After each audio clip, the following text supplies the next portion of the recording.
ready.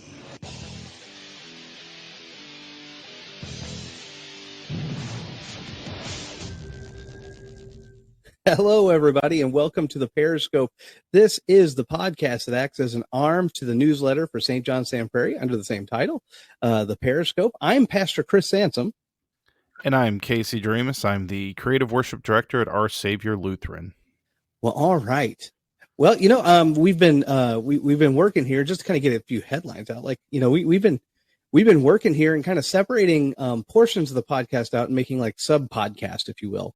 So that's something that I was kind of working on a little bit today, and I got the Saints in the Shadows, which we'll have one of those tonight, and I got the one episode from last week up. I didn't go back and get like the rest of them. Like there's, for if anybody, this is your first time listening, like I have several of these going back at least a couple months, but I didn't cut all those out and make new episodes out of those. Instead, I figured I would start, if I get time, maybe I'll go back and get them. But for right now, I'm just, we're just kind of starting fresh. And then we talked today, you and I did, about pulling out there's what is it? What do we call it? There's no such thing as a dumb question. Yeah. No stupid questions or something. No stupid questions. But anyway, we're talking about that, and we'll probably pull that one out and make kind of like a little sub podcast that goes with that as well. So hey, it's exciting stuff. I've been playing around. So you might be shocked or not shocked, if you will, but I've been playing. So the software that we use for this, it's called podcastle.ai. And that's the software that we got. We talked about it a while back when we first got it. But anyway, when we first got this, they've been adding some new features. And one of the features that they just added was like this AI clip thing. And basically what it does is it takes like a long form, whether it's speech or whatever. And what it does is it just clips it into like TikTok style videos. Mm-hmm. And it like transcribes little bits of it too. Anyway, I've been playing around with that, and I've actually put some of them on. Now, I've only done YouTube Shorts for now. So I've had 2 of them go out, and then I'll have one more go out on Thursday, one more going out on Friday. But I've actually been really surprised. I was looking at the view count, and a lot of times that's what you do. You view the view count and how much interaction you get. So how many likes you get, how many dislikes you get, how many comments you get. And, again, I've been readily surprised. The first video has about 1,800 views already. And wow, it has 25 likes, no dislikes, and 1 comment. Now, this is a little snippet of my sermon. And the comments kind of snide. It's somebody going, prove it. But at the same time, it's like, they're interacting, I guess. Now, the second video was nowhere near as popular. Only has, I think, like about 115, 120 views and 3 likes. So a little bit less interaction. But I think one of the ideas so this thing, whenever I asked it to make the snippet, it made 17 videos. 17. Oh, wow. Yeah. And it's like, now a lot. And I was talking with somebody this week, and I even shared the video. They made one of them, and it was just really bad. Of course. Yeah. You want to talk about taking something out of context. So in the sermon, what I was doing is I was talking about how, sometimes we can get so worked up that we look at things in a backward sense. We start looking at things that are evil, and we start calling them good, and we start looking at good things and calling them evil. And it took that snippet where I said, we call evil things good and good things evil. And it was like, that was it. Like, it was just like that snippet. And it was like, oh my gosh. Like, it's trying to get you canceled. It really is. It really is. Yeah. People like, man, I don't know if I want to go to this church. I mean, not only are they backwards, they recognize that they're backwards. Yeah. You might get a call from some superiors being like, what are you preaching over there? Right. Oh man. But anyway, it's been a lot of fun. So we'll have 4 videos going out this week, and I'll see about next week, see if we can get a few more videos in. But no, it's been a lot of fun. It's been very interesting kind of playing around with some of the technological aspects of things. So yeah, so that's kind of like an update on our podcast. This is our 3rd week on Wednesdays. We've been so we used to record on Tuesdays. Now we're recording on Wednesdays. So changing a few things up.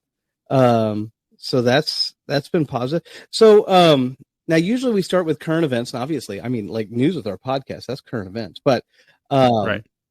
honestly, like right before, I was kind of mentioning like I didn't really have any good news stories, and so you brought up the fact that Rush is about to go back on tour. Yeah. Well, yeah, they're planning a tour for 2026. The great Canadian band Rush, who, of course, they're just like prolific.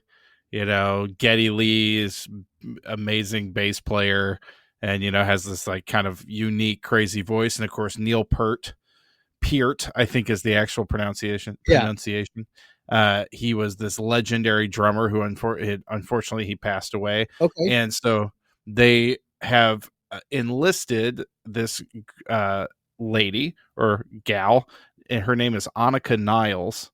Okay. And most people I would assume probably don't know who she is. Most people do not. Sh- I don't. but Okay, well, I shouldn't say that. Maybe everybody out there knows who she is. I don't, but maybe most people do. the thing is, People so are all like hanging me out. being Oh a yeah. yeah, oh, Annika Niles, yeah, she's German, and she Oh, we like that. like Being yeah, Lutheran. yeah, that's right. All the Missouri Synod That's right. Lutherans, German Lutherans are excited about that.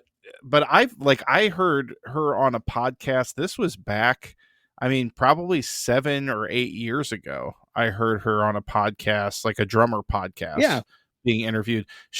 As far as the drumming community, she's been putting out videos for a really, really long time. And I'm sure there's lots of people who watch them that aren't drummers, Yeah. but I can understand that it's probably like if you're a drummer, you know who she is. There's no way you don't know who she is if you are interested in drums. But Okay.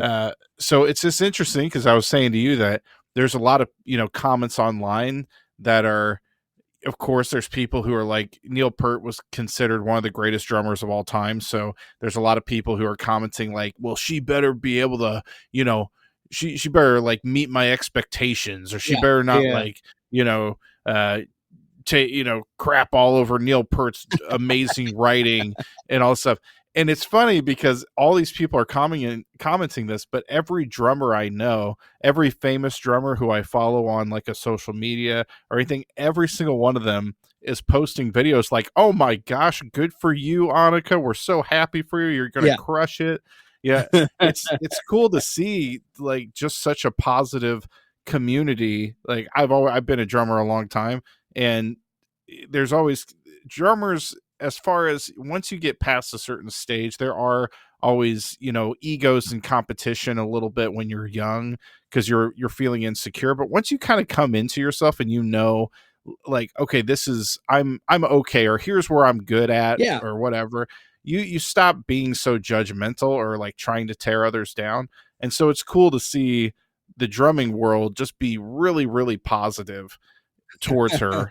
And even people being like, I hope she, like, a lot of drummers are like, I hope she like puts her own spin on it.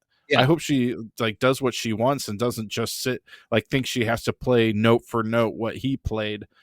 And so it's really kind of interesting just because it's one of those like nobody ever thought they were going to go on tour again. Yeah. And then they get this gal, and she's an incredible drummer. And of course, a lot of the world doesn't know who she is though. And Yeah. so it's pretty interesting. Well, and again, I mean, again, you brought this up, and we're like, well, I don't know if we can really do anything with this, but I said no, I think we can, because again, this kind of, honestly, this takes us all the way back to a lot of our first conversations, like, in terms of, first of all, in terms of vocation, like, this gal obviously knows her vocation as a drummer. She's obviously gifted, she's skilled, she's good at it, and if she can do the job, and it's like, Mhm. and people aren't necessarily respecting her for her skill and her vocation, at least not yet. I mean, God willing, they will, in the future. But instead, they're in essence judging her for the skill of the original drummer, Yes. and then probably also, honestly, I don't know if it's at all an impact that she's a woman. That's a discussion too, because there's a band called Linkin Park. Yes. If you, And I'll be honest with you, I was going to bring this up, but were you? yeah, I was, because honestly, like this is what okay. So here's my deal. Like, so for those of you that do not know, one of the lead singers, now Linkin Park has like two singers, and one of them, unfortunately committed suicide some time ago. And he was kind of like the one that had the very distinguished voice. Like you could just definitely tell it was him. He was definitely kind of the lead. Yeah, he was definitely the lead. And Linkin Park has said that they're going to go on tour, and they have a female singer taking his spot. And I mean, first of all, like it's a girl taking a guy's spot, and and it got so much flack. And honestly, I looked up a video of them playing, of her playing, and I was ready to hate it, and I didn't. And I didn't. And I was like, I was like, she actually, she actually kind of does a version of him that's actually really good. And I was really taken off guard because again, I really expected it to be bad. I mean, again, she is a girl trying to sing a guy's spot, and it's not the same. Now, don't get me wrong. You're not going to replace him. But at the same time, like she did a lot better than I thought she would do. Well, and I think, and this is kind of the same situation, which I don't know. It's hard to say because you don't want to say that a man can't replace a man, or it's just a cop out, like just put a woman in that spot so that people can't judge. But I think it is kind of a smart move because she it's like a whole new thing. Mm-hmm. You can people can judge it and say, oh, well, it's not like the original. But if you put another guy in that position, they're just always going to say, well, he doesn't sound as good as this person. Yeah.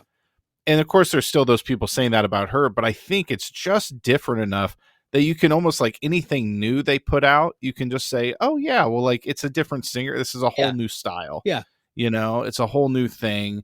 And I've actually I was never really a huge Linkin Park fan. I knew a few of their songs. Yeah. But I listened to some of their new album with her on it, and I really like it, actually. Yeah. It's funny. It really impressed me. Yeah. But again, and again, like we're talking about, like, Linkin Park is by no means a Christian band, and Rush is by no means a Christian band. Actually, some of their lyrics are quite deep. Rush is anyway. But all that being said, it is kind of interesting. Like you're looking at somebody who's doing their vocation, who's doing what they feel like they've been called to do, and they're doing a really good job. And I mean, again, this is one of those things too. Like I always wonder about this. Like, they've done various studies on, and I forget what I wish I could remember the study. They did this like a psychology study, and it was kind of like, what was it? It was with like money. Like, how was it? Like, let's say I gave you $100, and now you can keep the $100, or you can give so much away. And each amount that you give away, it gets doubled for the person that you give it away to. So if you give somebody $5, they're going to get $10. Right. Even though you still get 95, they now get 10. And so you could do this, and like, you could get to the point where you give them, $99, and ultimately they'll get $188 and you'll get $1. Right. Or any variation of that. But what they found is that anytime the amount that the other person gets will exceed that which they get, they will no longer do the deal. Interesting. They will know. I mean, and it's a little bit more nuanced than that. And I forget exactly. Like I said, I forget the exact title of it, but it basically comes down to people's just natural tendency to think of self first before others. Because even when they do this in a group where it's friends, it's like, even with the friends, they will not give their friend anything that will exceed that which they themselves get. And it's just a really weird concept. And I mean, of course, like with any psychological study, there's always exceptions to the rule and so on and so forth. But I look at it in terms of even like things like this. We have such a hard time cheering on people that are doing really good things. And like you said, like it's going to be different.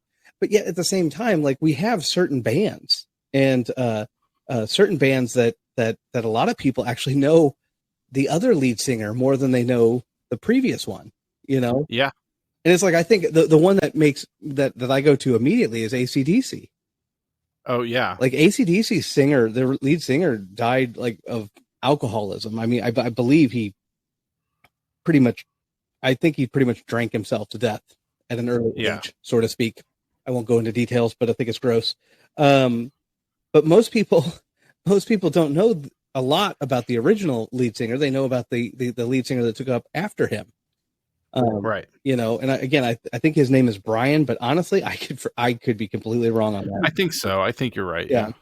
But again, like here you got the AC/DC lead singer, and it's like, well, do you remember the other guy? Like, well, right. I mean, I do. He was hilarious, to be honest with you, but it was a completely different band. Yeah. Well, and I don't know. It's interesting to me. Yeah, they'll like write off a band or a group, and I feel like this is, I relate everything in my life basically to music because that's what I've spent my life kind of dedicated to.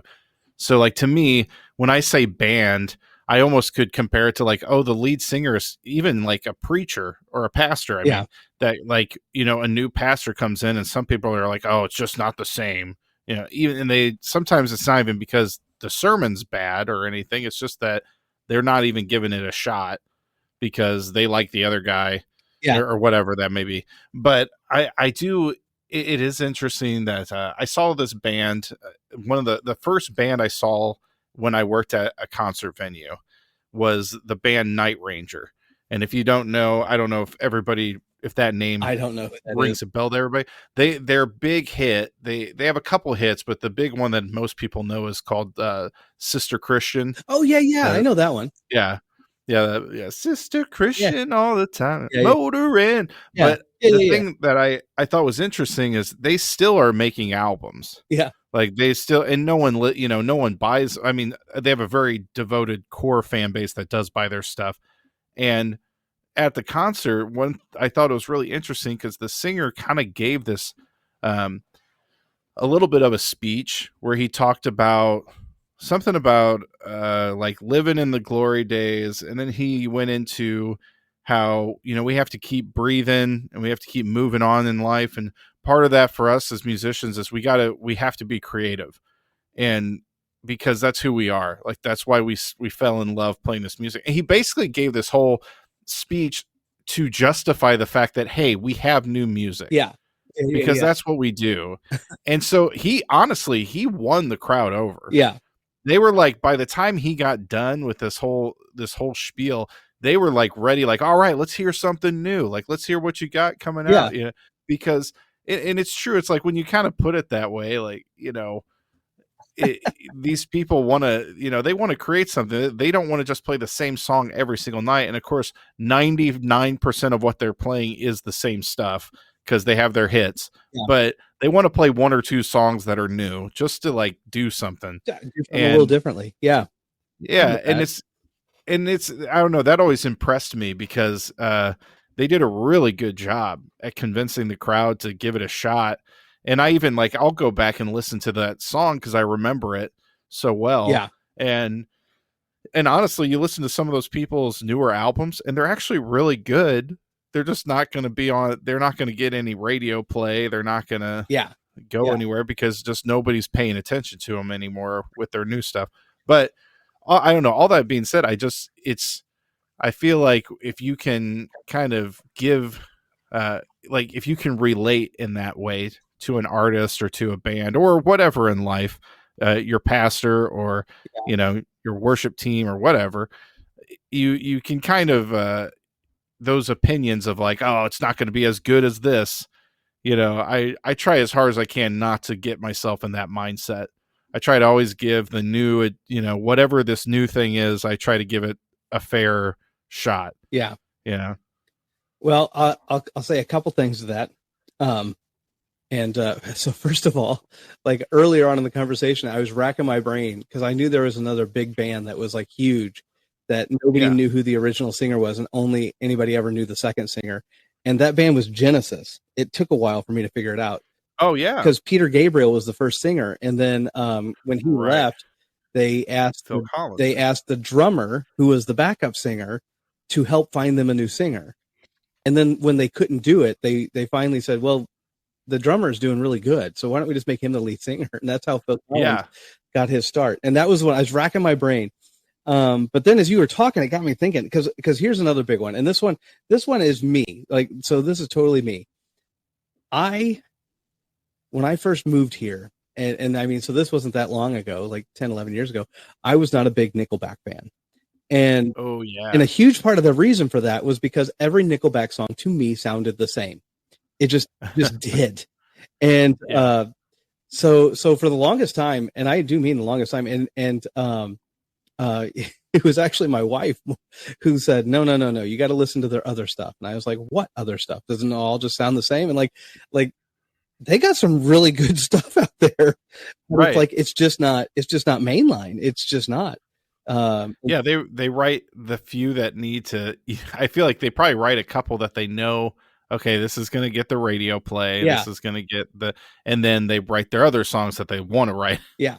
So anyway, I was thinking about that, like what you were talking about, like, how like you just don't listen to the other stuff, and here you are talking about this band, Night Rider. Is that Night Ranger? Night Ranger. See, this is their name just does not ring a bell with me. I know the song. I know exactly what you're talking about. Yeah, I didn't know who they were until I saw the concert, and then I was blown away. Yeah, but yeah. So no. Anyway, so I was just thinking about that. But I mean, again, it just all comes back to that whole element. Kind of what we were talking about. Like, I think that's important, right? We talk about vocation. But honestly, I think this conversation has kind of delved in a different direction. I kind of like it, though, where it just talks about, hey, like, can we lift each other up a little bit? Like, can we applaud things that are good? And again, I mean, I think sometimes we get stuck in a Christian bubble and we go, well, I can only applaud, like a band. I can only applaud the band if they're a Christian band. And like, that's not true. There's a lot of great bands out there that are not necessarily Christian. And just like there's a lot of great singers out there that are Christian singers that are not in the Christian market, Yes. And the same thing. So can we just stop and can we just say, hey, instead of saying I can only applaud this or I can only applaud that, like, can we maybe just say, hey, let's actually judge something, based on the skill that they're putting forth. And again, I went with the whole thing. Like, I was going to listen to Linkin Park and I was ready to just hate the move that they made. And right. I was just super shocked that I didn't. And so, yeah, I think that's a great move to talk about. And that's why, like, even when we're talking beforehand, I said, yeah, I think we can do something with this in terms of like bring that story up. Let's talk about it. So yeah, it's good stuff. Well, and I think, I don't know. I mean, I feel like it's also to have a positive attitude about new things. Yeah. Is like, like, so since we're kind of talking about bands, one of the bands that I just think this is such a cool idea is that the band 3 Days Grace. Yeah. Now, not people sometimes think Third Day. Yeah. Not the Christian Third Day, but or Casting Crowns. I don't know why Casting Crowns Third Day get like lumped in, but 3 Days Grace, their singer about like 10, 15 years ago left the band and they got a new singer. And it was actually, the funny thing is, like, they all grew up together, this band. Yeah. Like, they all grew up in the same town. And so they had the guitar player's brother join the band to sing, because when they were kids, they all played together anyway. Sure. So he was like kind of always there. Yeah. And so he fronted the band for like 10 years. And then they announced that the old singer was coming back and they're just going to have two singers now. Okay. They're not getting rid of the old one. Yeah. And I think that's such a cool thing, because they came out with an album and it's got two singers on it. And it's really cool because they've had 10 years with one guy. Yeah. And even though he wasn't the original, and some people are going to say, well, he's not as good or whatever. I mean, I actually saw him perform with them, so I really liked him. Yeah. But I just think that's so cool. And the people who are like, yeah, and the people who are just like relentlessly like, no, this isn't real 3 Days Grace. I'm like, just enjoy, like, they're having fun. they're all buddies. They all grew up together, and like they were, in interviews, they're asking the singers like, "Well, was it hard for you guys to sing together?" And they're like, we sang together when we were 12 years old. Yeah. Like we've been doing this forever. We've been friends our whole lives, and so it's just really, I don't know. I think that's so cool, and so I don't know. I mean, I hope it's just encouragement to some people. Like just try to at least have a positive attitude about something new and see if it's going to go somewhere. Yeah, I think that's lacking right now in today's culture. If I'm really blunt, if I'm really honest. Oh yeah, we just don't have a lot of positivity. Like it's so easy to shoot holes in another person's argument. It's so easy to look negatively on everything, and it's just like I think that's one of the reasons that like a lot of social media is just such a downer. And yeah, well, I see. Yeah, I mean, especially we've talked a lot about the things that's happened in the last month and in the past episode, but yeah, there's some people, and it's not that I don't, I know we know what our kind of political views are, but sure. The thing is, there's some people that I see them post every day, almost every day, and it's always really, really angry. And I think that's just not healthy. I get it, you're upset, and I get it that you're passionate about something, but there's also a point, like I have things I'm passionate about, but like when I've told the people on the podcast like about the whole amphitheater thing in Washington, and that was really stressful and tough. But I went home and I played with my kids, and I was with my wife. Like it wasn't like I just spent every waking moment getting angry about that. Yeah. It's like I felt very led that I need to say something, I need to speak out, but I kind of just I went to the meetings and I spoke out, and then I came home and I just tried to be, to move on, because I don't know. It's like you hold on to that anger all the time. Yeah. And it's really easy to do. I mean, it's you're talking about something that I think all of us at one point or time or another have struggled with, like, as you do. It's just it feels so natural to just hang on to it to the point where you almost don't want to let it go. Yeah. And again, I hate to be the one saying that, but it is true. I think it's so very true. Yeah. I mean, my grandfather, I always was told he could hold a grudge like no other. And I feel like I kind of took pride in that for a long time. Yeah. Kind of like, oh, I can really hold a grudge. And I kind of felt, I don't know, it's weird. I felt proud of that. Yeah. And now I realize like I need to just there's so many people in my life that I felt like either they wronged me or they hurt me, and I just need to let it go. Like I just need to, not that I need to like go have dinner with them, but I just need to like stop. When I think of them, I need to stop being angry. I need to just go, they made a mistake. I don't even know if they feel bad about it, but it was a mistake. And that's just it. Like sometimes when you hang on to that kind of stuff, it ends up hurting you more than it'll ever hurt them. And so, right. And so why do that why hold on to it to the point where it'll hurt you? That's no good either. Exactly. So, all right. Well, I think we need to, let's move on. 28 minutes.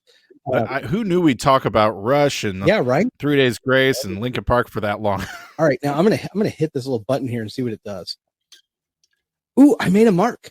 So for those of you that are listening, because I'm not going to lie, I'm not going to go and cut this out. You guys get to hear us, right? But raw, unedited, literally. Even though I just put a mark in the thing so I could edit later. But no, anyway, I just found out that I could mark my place in the podcast recording, which is super helpful for me. So.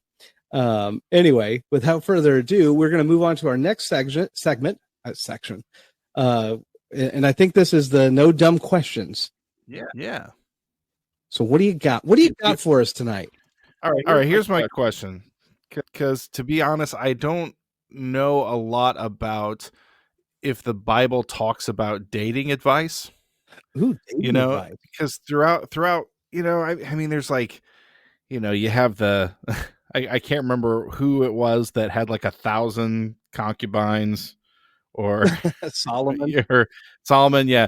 And then it's I don't know like really if it there's kind of like more of it seems like more of a business transaction in certain things, or kind of an arranged situation. But I was going through, I'm still going through Genesis, and this is something I've thought, actually, before I read this. I've really thought about this a lot. But Abraham sends his servant to find a wife for his son. Yeah. And I was wondering if you have any really insight into that, because the way I interpret it, at least the way that I think of it, is that sending a servant who maybe isn't going to be treated as well as like someone who's of maybe more a higher respect or ranking in life, Mm-hmm. kind of, that servant really can see people for exactly who they really are, or who they're going to treat, how they're going to treat someone at the bottom. Sure. I don't know if, with what you've read or what you've studied, to me, I feel like that's kind of a really good rule of relationships, is to look for how does that person treat the lowest level of person that they interact with. Because everybody will treat someone with a lot of respect who they feel like they need to suck up to, or they need to get by with.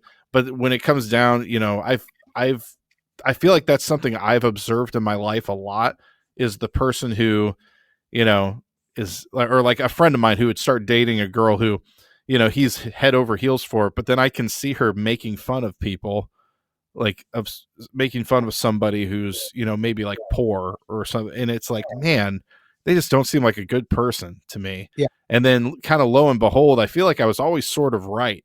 Like at the end of that, girl would, kind of eventually start treating them really poorly. And I'm like, well, I could see they treated other people poorly. Like that's how they have been, they just weren't doing that to you because they liked you at the time.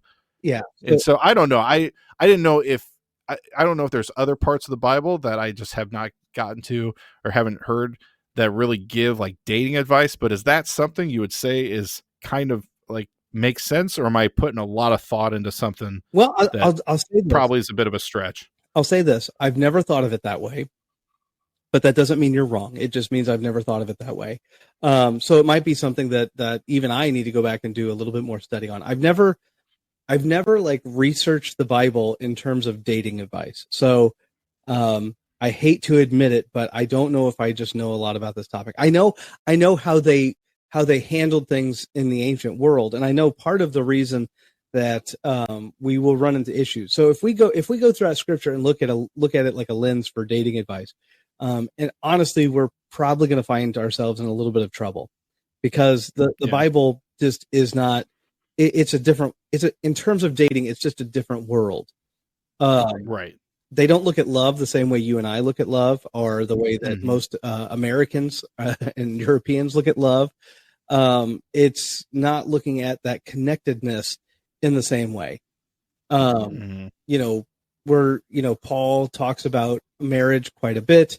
There is a very heightened importance on the fact that your spouse should be a believer, to the point that, if you go to 1 Corinthians 7, like, you're kind of almost given permission to leave the marriage if they are not a believer, to a certain degree. But I mean, again, you got to be able to be careful with that too, because like, he's not actually giving you permission to leave as much as he's saying, hey, you need to preach the gospel to them. They need to hear the word. And hey, if they abandon you, that's kind of abandonment. Like, let them go, because they're just not going to act as Christians. And so a lot of weight is put on that. And I would say honestly, like, if there was any advice that we could give you, that would be it. Like, honestly, if I was talking to a group of younger people about dating, I'd say, the first question out of your mouth needs to be, where do you go to church? And then if you feel like you really like them and they say, no, we don't go to church anywhere, say, well, you go with me. And if they still say no, honestly, I would just, dust off your sandals, so to speak, and walk on. And I know that seems harsh, but the reality is that, if you get into a relationship where you're a believer and the other person is not, it is just waiting for heartache to happen. It is just waiting for heartache to happen. Think about, like, how are you going to raise your kids, and how are they going to feel about, you taking the kids to church? Are they going to like it? Are they really anti-church? How is it going to impact you? They're going to want to go out and do stuff all night Saturday night. They're not going to want to wake up in the morning to go to church on Sunday morning. They don't believe, so, realize it's going to impact every aspect of your life. Your holiday traditions. It's going to impact, what you do with your family, what you don't do with your family. It's going to impact everything. So that is one of those things that's just utterly important. Now, I'm not going to condemn somebody who decides to get married to somebody who's not a Christian, but I will just say that the Bible is pretty clear. Like, that's might want to think twice before that, because you're going to end up in a lot of heartache. Yeah. It's not the most awful thing in the world, but it is a lot of heartache. It's asking for a lot of heartache. So that's one of it, but kind of like what you thought, like, so you bring up like King Solomon and King David, and it's like, yeah, those were, yes, those were wives and concubines, but those were also land deals and transactions. They were kings, and as kings, they were right in the middle of the trade center. They had all the major trade routes that led from Egypt to basically Europe and China, and thus Europe and China down to Egypt. So they made a lot of deals with a lot of people, and marriage was a great way to create a covenant or create a contract with them, to maintain peace. So yeah, a lot of those were probably closer akin to contracts like that. But even so, yeah, they were still wives. I mean, they were for sure. But but in terms of dating advice, it doesn't. You're right. It was just viewed completely different. Again, this idea and concept of love isn't going to develop for some time. Right. At least not the way we understand it as Westerners. So. Yeah, I wondered that, because maybe it was just the fact of you just send a servant to do a job. Yeah. And that was all. Maybe that's all it was. I think, again, I think I've thought about this a lot in the last 5 years, because when I did a maternity leave at the high school in Pekin, and there was this girl who was a student there who she was not afraid to talk about everything going on in her personal life out loud. And she would go on about how you just can't trust men because they're always fake, and they'll this guy, he acted all nice, and then all of a sudden he just acted like a real jerk. And all I could think of is like, did you ever see him interact with the nerdy kid in class? Yeah. Like, did you ever see, does he treat people with respect? Does he talk to the teacher with respect? Because one of them, she said a student, apparently she was dating, and he was in one of the classes, and he was nothing but rude all the time to to me, to everybody. And I thought, you're sitting there thinking it's funny that he's being rude, but then you're surprised that he's not nice to you later. It's like you see him every day being rude and off-putting, but when you're not the butt of the joke, it's funny. Yeah. And so I think about that a lot. Like, I don't think it's really that hard to find a good person when you actually look at who they talk or how they interact with other people besides you. Yeah. Well, so and again, there's from a psychological standpoint, there's a lot of research that has been done on this in terms of, how guys hold themselves, how they present themselves, and what girls look at and find as attractive. Versus now, and as girls get older, they will see other things as attractive, but like in high school, they only have a tendency to look towards certain aspects, and one of those aspects is what is it? Confidence. A person that seems overwhelmingly confident will come off really good compared to somebody who lacks confidence. Now, again, there's a lot of stuff that can be said on that, and to be honest, I'm not near educated enough to speak with it with any type of clarity, other than the few things that I've read in my books. But I know there's a lot that goes into it, especially at the high school level. And then as they get older, it changes and adjusts and tweaks. It's I interesting. wonder about it. Well, and again, the thing that you brought up is something that I've just never thought of, and so I'd have to go back and I don't know, maybe it's worth a little bit of research and study. Yeah, From my own side. I had a friend in high school who stopped talking to me because he wanted to date this girl, and she had dated a bunch of people, and they all ended the same way. It was like she would date him for a while, and then she would start being really cold and like basically wouldn't even like talk to him or respond to him, and that would go on for like months. Yeah. And then whenever she finally found a new boyfriend, she would dump him. And then the next day she was with somebody else. And my friend, I told him, like, this is what she's done like 3 or 4 times. Like, I'm just worried for you. And he just, I was just such a horrible person. I was so awful. Casey, you're such a jerk. Like, you think you're better than everybody, all this stuff. Yeah. And then about 4 months later, he was at a party that I was at, and he was like, "You're exactly right. It all happened exactly like you said." And I'm like, "Well, I'm not a fortune teller. I just saw her do it like 3 times to other people." Yeah, like, right. It's not that hard, This wasn't that challenging. So. Yeah, but we never really became friends again. But it was like he did admit that that's good, I called it. Yeah, but. I don't know. So I've always just kind of thought about that. And honestly, like usually and I'm not trying to, put you on the spot or anything, but I've actually had a conversation with a youth minister before when I was in high school about relationship stuff. And he basically just said, "Oh, I'm just glad I'm married. I don't want to deal with that stuff. I don't know what to tell you, honestly." And I always just think there's got to be something that can kind of like, some sort of book guideline.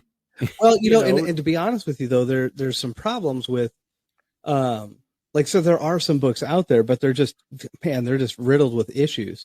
So, even before your time, so whenever I was in college, the big book that everybody was reading, and I mean everybody, I think I know what you're going to say. Goodbye. Yes. By Josh Harrison. And I even bought the book. I have it on my bookshelf somewhere. And he talks about how it's biblical to court and yada, yada, yada. And, to be very blunt about it, Josh Harrison is now divorced and not a Christian. Yeah. And, he supposedly had all this great wisdom, and he really didn't. And, he was kind of attacked even at the time for saying, hey, maybe get some years on you first before you start writing a book. And a lot of people my age were like, well, he just knows something, and it's like, well, right. Here we are, 16, 20 years later. And like, guess what? I think all the critics were right, unfortunately. Right. No, there's nothing wrong with courting per se. If that's the procedure you want to take. And to be fair, I think there can be a lot of good that comes from it. Again, you can use biblical principles and kind of establish some things that are really good, ways to maybe avoid temptation or avoid, venturing off, and all that kind of stuff. I mean, again, you gotta kind of set that up, if you're in a good Christian home, your Christian parents will probably set that up for you, whether you like it or not. And if you go to a Christian college, they'll probably have some rules too. And all of those are there ultimately for your benefit. But at the end of the day, what they're just trying to stop you from maybe doing something that would be, non-biblical or non-healthy, for you in your relationship. And again, this is one of those things where the Bible has a lot of wisdom in this. Like there's a lot of psychology. There's a lot of studies that are being done even now that are kind of going, the Bible has a few good points here. Yeah. And again, one of the ones like we talk about is like a lot of couples, will get together, they'll go on a few dates, and then all of a sudden they're like instantly like moving in together, cohabitating. And yet cohabitating couples have like this massive chance of failure. I mean, it's just, the percentage of them that make it to marriage is slim. And then once you get married, the amount that end up getting divorced is just astronomical. Yeah. you're looking at 60, 70%.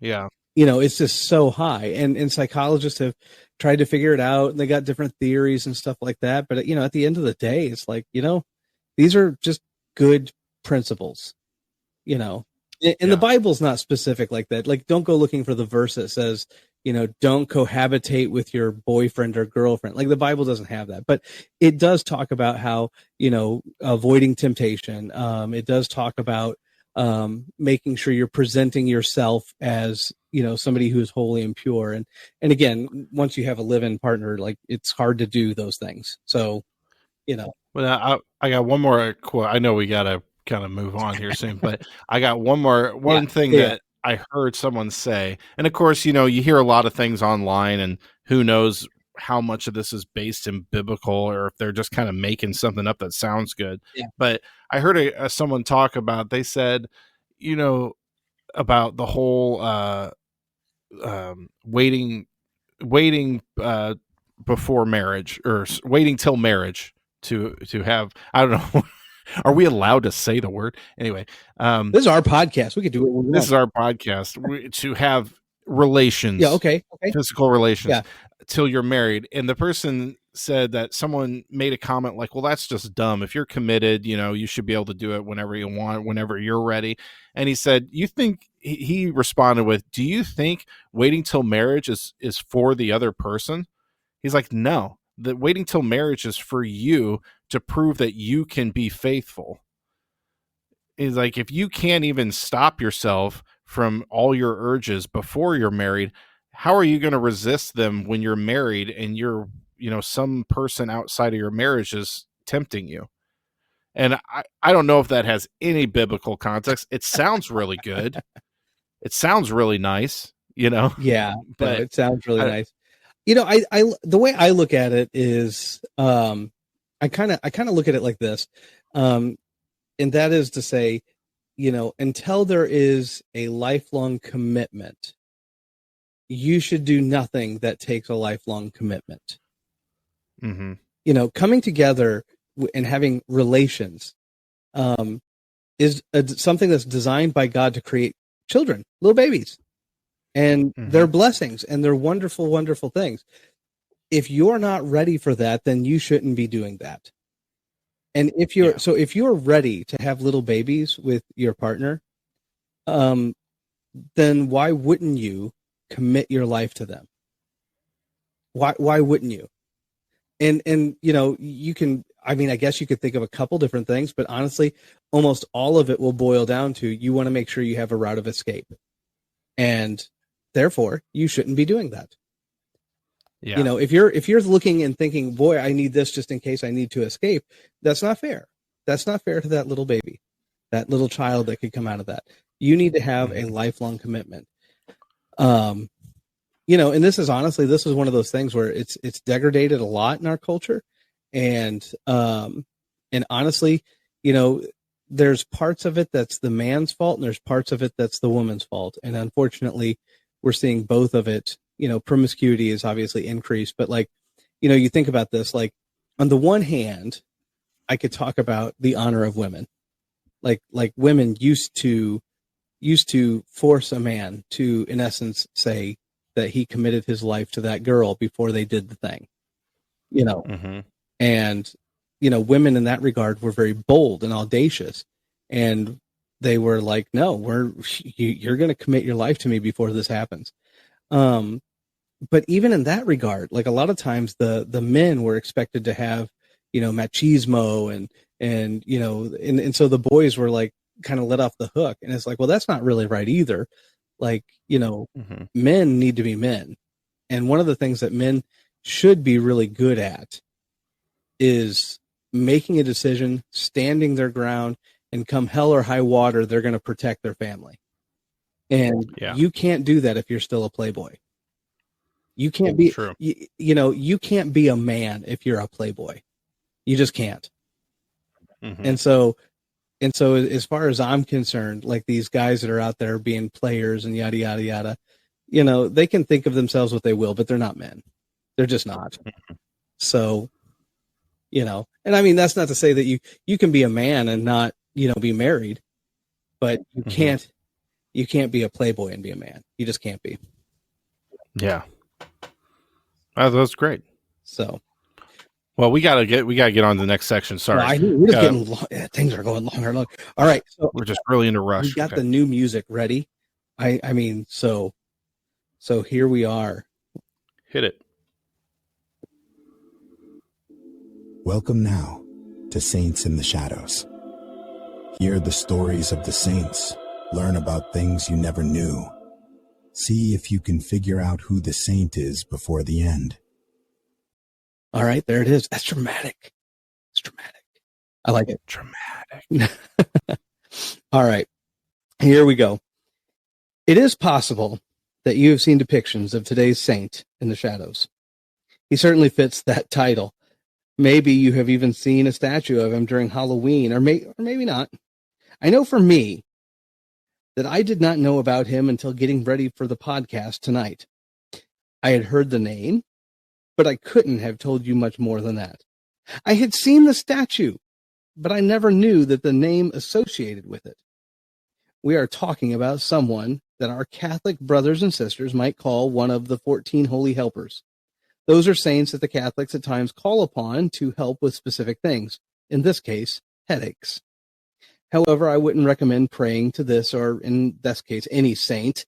Instead, I would pray only to our Heavenly Father. Yet, we will save discussion on those differences in terms of us and our Catholic brothers and sisters for a different time. Back to our saint. This man was a menace, and that is what he was known for.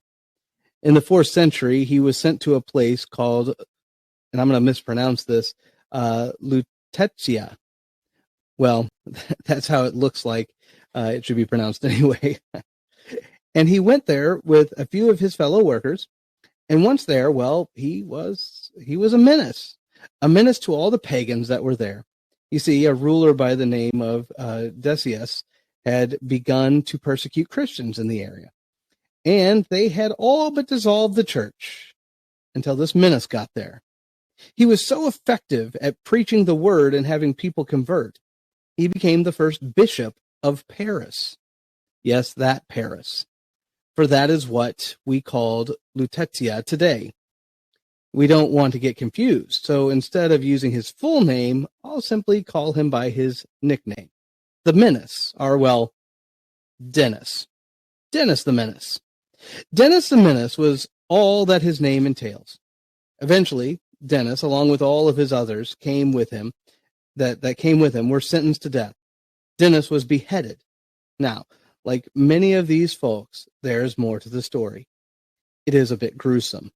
But according to legend, after being beheaded, Dennis picked up his head, dusted himself off, and began walking to a small town preaching. Preaching through his head that he was holding in his hands. Preaching about repentance and forgiveness. Legend has it that he walked for miles, preaching, only collapsing after he made it all the way to the little town that is now a suburb of Paris. If you go there today, you will find the Basilica of St. Denis. You will oftentimes see a statue of him holding his own head. Now, we have abbreviated his name as Dennis, and certainly that is what he is known by. But his actual name is Dionysius. But he often was confused with Dionysius the judge, the one that's mentioned in the book of Acts. I think it's chapter 17. So much so that he was eventually had his name shortened so he wouldn't get confused. So people just call him Dennis. You will find his statue at Notre Dame. You can visit his basilica in France. And now, as the light shines, you might have a little bit better understanding as to why our Catholic brothers and sisters pray to him for headache relief. Now, I know Dennis isn't exactly one of our saints. Now, that's kind of my done kind of thing, because he's typically celebrated on October 9th. But nice. As you can imagine, most things that do anything with headless or Halloween fit perfectly whenever you start thinking about this saint. And again, this is, like statues of him come out at times, and he's always holding his head. And they come out in October. And so it's not necessarily completely uncommon to see a statue of him per se. But it's actually Saint Denis. The French know him really well. In fact, one of the battle cries in France actually mentions Saint Denis. So anyway, Yeah. But as for a meal like idea, I was trying to find something that went along with this, and I found. So here's what it is, and it's super fun, and it's super silly. It's basically stuffed peppers. Just think of a stuffed pepper recipe. You know where you stuff it with Spanish rice? Oh, yeah. Now take those peppers and cut out like jack-o'-lantern faces. Oh, that's good. Yeah, right? In celebration of St. Denis. You can have the jack-o'-lantern stuffed peppers. Anyway, there is an actual cocktail or a drink called the Headless Horseman.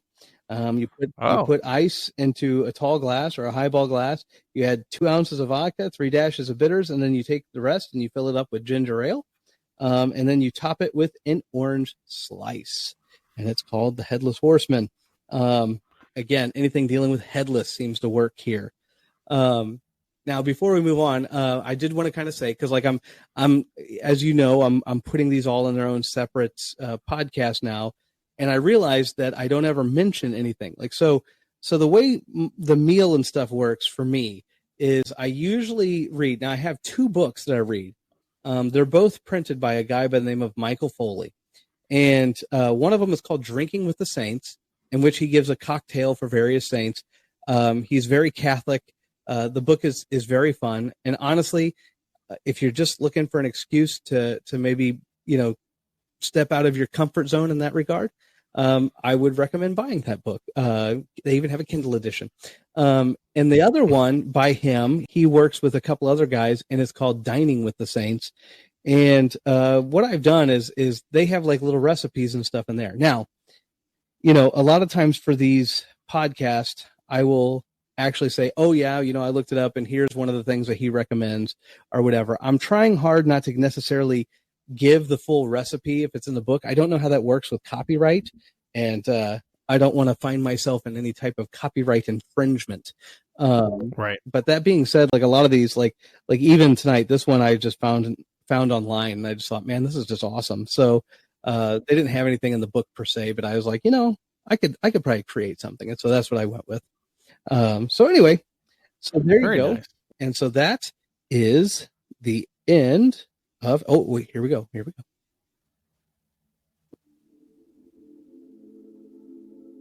And so it ends. The light shines in the shadow.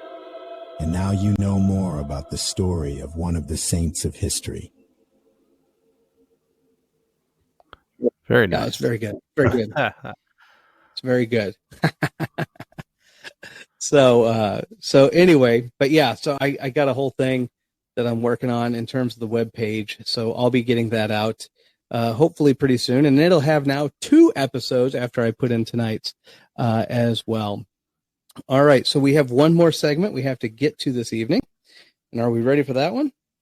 Yep. Well, actually, we have 2 more segments. I should 2 more. Two more segments, and so here comes the first one.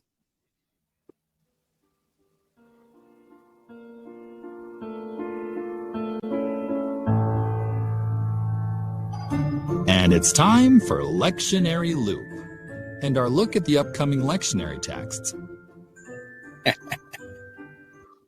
It cracks me up. I know it's goofy. It's almost spooky, like you were saying, but it's just, I don't know. It's fun. I've been having, if you can't tell everybody, I've been having a lot of fun with the sound effects here. So anyway, all right. So let's talk about the lectionary that's coming up. We actually have a very interesting kind of set of lectionaries. So a couple things before I get to talking, and that is this. One of the things about the lectionary is that when you get to what's known as ordinary time, and that's your Pentecost season, that's where the church goes green and it just goes green forever, right? That is right. The Pentecost season. It's sometimes in the 1-year lectionary called ordinary time because it is, well, ordinary. The focus is almost always on the progression and the growth of the church. It's green, like a plant is green, like a plant grows. And so that's a lot of times what it has. And what they will do from a lectionary standpoint is, now if you're in the 3-year lectionary, they usually have a gospel that is dedicated for that year. And what they will do is they will follow that gospel along. And so that's kind of what we've been doing this summer throughout this whole thing. Is we are in the year C, which is Luke's gospel. But on the other hand, especially during the ordinary time, they will a lot of times take that to go through the epistles as well. And so you'll notice that we've been going through the Gospel of Luke pretty much straight through. Well, we're also going through 1st and 2nd Timothy. And so we had 2 Timothy chapter 1, verses 1 through 14 last week. This week we have 2 Timothy 2, verses 1 through 13. And so we're really following along. And then they kind of try to choose an Old Testament that will kind of fit with those themes as they kind of go across. In all of these texts today, so we actually have, it's interesting because we're actually going to get this text again in a couple months, because it's our Thanksgiving text, specifically the gospel lesson with chapter 17, Gospel of Luke, chapter 17, dealing with the lepers. The 10 lepers, and they're told to go to the temple. They're healed. One of them comes back thanking Jesus. And then you got 2 Timothy 2, where Paul talks to him about enduring and in terms of suffering as well. And so both of those texts seem to have this idea and flow of enduring and knowing where kind of, dare I say, good things come from, right? Because the lepers were suffering. They had to endure. And it's the same thing as Timothy is, or actually as Paul is talking to Timothy, you get kind of the same front. And what's really interesting about this, and this is actually the text I'm going to preach on Sunday, is in the midst of this, they chose Ruth, the book of Ruth. The book of Ruth never comes up in the lectionary. Yeah. And this week we have Ruth chapter 1, verses 1 through 19, which is, and if you've never read Ruth, Ruth is a beautiful book. It's short, but it really is beautiful. It tells the story of Ruth and her mother-in-law Naomi, and it starts with tragedy. I mean, just everything gets ripped away. Here Naomi, there's a famine in the land, so Naomi leaves with her husband. She has 2 sons, and then in this radical decade, in 10 years' time, her husband dies and both her sons die. But her sons are all married, but none of them have kids. And that's just tragedy on tragedy. And see, the typical mode would have been let's say you have 2 sons and both your sons marry and one of your sons dies, and he dies before he can have a child. The typical thing in the ancient world would have been for the son that died, his wife, to then go be with the other brother until she gets pregnant, so that way she can have a son to carry on her line, to carry on her brother's line. And that was kind of the way it works. But notice the tragedy here. Both the sons die. Wow. And so there's nothing left. And, and then we get the story of, Boaz, and he acts as what's known as a kinsman redeemer, which means he gives up his own inheritance so that he can, in essence, redeem, that is, to bring back another person's lost inheritance. In this case, it would have been Naomi's, but he ends up getting together with Ruth to do that. So it's a beautiful, beautiful story. But the very, very first part of it deals with the fact that there's this one tragedy right after the other, and to the point where Naomi was just just get away, I'm just nothing but awfulness, and Ruth endures. She says, no, where you go, I go. Whoever your God is, that's my God now. This is just the way it's going to be. And so it's this beautiful testament of endurance in the midst of suffering, in the midst of a lot of awful things. And so that's kind of the theme that we're seeing this week with the text. And so anyway, So very good stuff. Very good stuff. I'll be excited. I, kind of working on my sermon already for Sunday. So, yep. Yeah. Exciting. All right. So that means that as we now are completed with our lectionary loop, and I'm not playing the music, and I don't have exit music for that one. So that means we're on to our last segment. Are you ready? I'm ready. Are you ready? To our last segment, probably. All right. Are we ready for church chatter? Oh, we got it. Oh, that's right. We got it. We got it. Church chatter. Here we are. Well, honestly, kind of like I said last week, we're in the midst of kind of a slow period in the church, and actually it's been really good. It is also like harvest season for a lot of the farmers, a lot of the people in the community. So you just don't have a lot of things going on per se, but we are looking ahead, and we have this toy hobby show coming up on November 2nd. And I'm looking ahead too. Now I haven't I don't quite know, but like in about a month, on November 9th is I think when we're probably going to end up doing our Harvest Fest. And I haven't even started promoting that or even working on that. So I guess I got to get to it then. But anyway, so November 9th, probably after the second service. We did it in the evening last year. Didn't really work as well as I had hoped. So back to right after church, I guess. But anyway, so we got all those things to look forward to. So that's kind of what we're up to right now. Really don't have anything else. What about you? What's going on in your neck of the woods? We do have, I think they have 2 candidates right now that they're looking into. I think there's a possible 3rd candidate that they're going to interview. I think they kind of said it really sounds like they're not interested in moving, so they're probably not, but they still want to have the interview just to at least talk to them. So that was announced on Sunday. So I think they'll probably be voting this next week or the week after or something. Oh, that's exciting. We'll see. Yeah, we'll see. I mean, I feel like it's been a while since we've sent a call out, but but we, like I think I said last week, we got a new secretary and she's absolutely outstanding, and we're just, I feel like we're starting to kind of move along a little bit, and I'm excited. I have a few. I had a couple kids come and play. They played in the VBS band over the summer, but a couple of the church kids played for a song this past week. Oh, very cool. And then I have a girl, she's a high school girl that she plays flute in band at the high school. And so I've been trying to get her to come play like for offering or something. So she's going to be doing that. So that's exciting. I'm excited to get some people kind of incorporated into it. Yeah, and then that's super exciting. And I know that this isn't, we've talked about how churches, how long a family has been at a church. You've made jokes about that.